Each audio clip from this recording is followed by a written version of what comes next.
Shalom watu wa Mungu. Jina la Bwana libarikiwe. Nipo mbele zenu siku ya leo kwa ajili ya kushare na nyie neno fupi ambalo naamini kwa njia moja ama nyingine litakutoa sehemu moja kwenda sehemu nyingine. Somo langu linasema msingi wa ushujaa kwa mtu aliyeokoka. Unajua kila falme ina msingi wake. Kila falme ina misingi yake. Falme hii haiwezi kuwa sawa misingi yake na falme nyingine. Ninapozungumzia misingi maana yake nawekea vitu ambavyo vinaendesha hiyo falme. Sasa sisi tupo kwenye ufalme wa Mungu. Kwa watu tuliokoka tuna misingi pia ambayo tumewekewa tokea mwanzo kama watu tuliokoka. Kwa nataka tukashare na nyie leo kwa mtu uliyeokoka kwamba una misingi yako ambayo umewekewa. Kama wewe umeokoka na unaenda nje na hiyo misingi, basi inabidi jitathmini na ujue ni wapi unakosea. Kwa hiyo msingi wa ushujaa wa muamini, msingi wa ushujaa wa muamini au wa mtu aliyeokoka.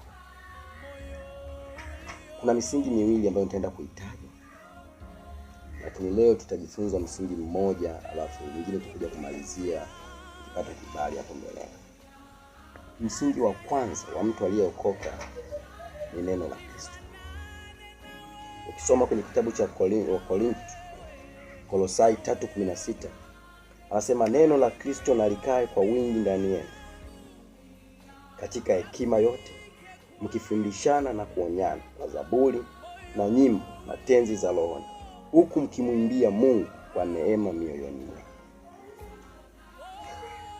Neno la Kristo ndiyo msingi wa kwanza wa muamini, wa mtu aliyeokoka.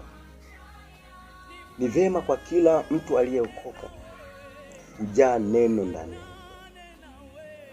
Kama umeokoka huna neno ndani yako, inamaanisha kwamba huna msingi wowote.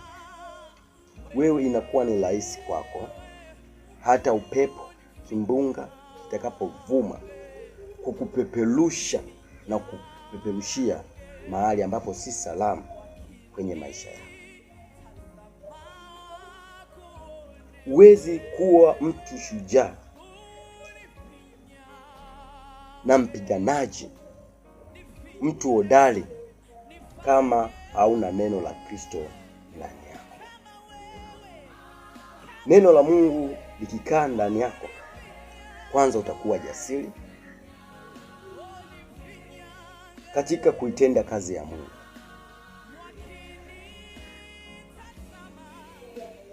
Bwana Yesu asifiwe. Utakuwa jasiri katika kuitenda kazi ya Mungu. Lakini kama hauna neno la Kristo ndani yako, ujasiri utautolea. Huwezi kuwa jasiri.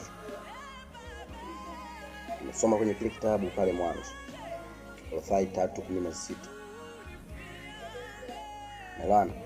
Kwa hiyo ili uwe mtu ambaye una thamani mbele za Mungu, uwe ni mtu ambaye huwezi kuyumbishwa na kila aina ya adha itakayokuja duniani, ni lazima kwanza neno la Mungu likae kwa wingi.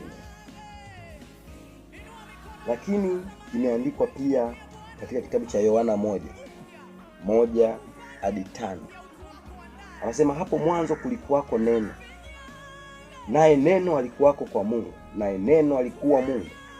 Huyo mwanzo alikuwako kwa Mungu. Vyote vilifanyika kwa huyo, wala pasipo yeye hakufanyika chochote kilichofanyika.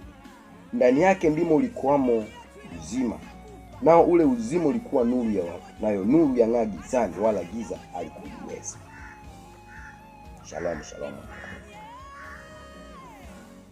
Neno ni Mungu mwenyewe, ndicho tunachojifunza. Ukisoma kwa mujibu wa kitabu cha Yohana 1 kuanzia mstari wa kwanza.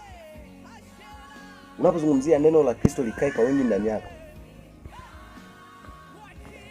manake neno ni Mungu mwenyewe. Hivyo neno likikaa ndani yako ni Mungu amekaa ndani yako. Ndio maana tunasisitiza kwamba neno la Kristo ni lazima likae kwa wingi ndani yako. Kwa sababu neno likikaa ndani yako, manake ni Mungu amekaa ndani yako. Haleluya, watu wa Mungu. Neno litazungumza na wewe. Neno litakuhekimisha na kukuongoza katika njia zako. Neno linaleta ushindi kwa mtu aliyeokoka.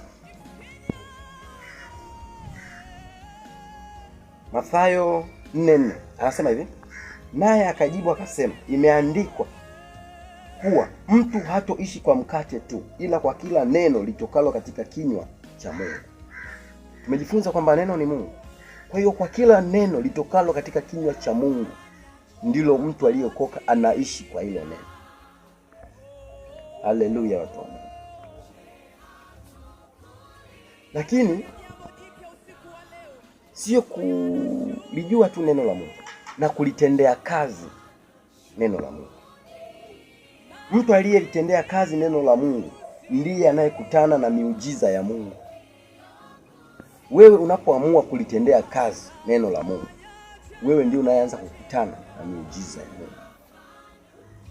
Mungu amemfananisha mtu aliyetendea kazi neno lake kuwa ni mtu mwenye akili.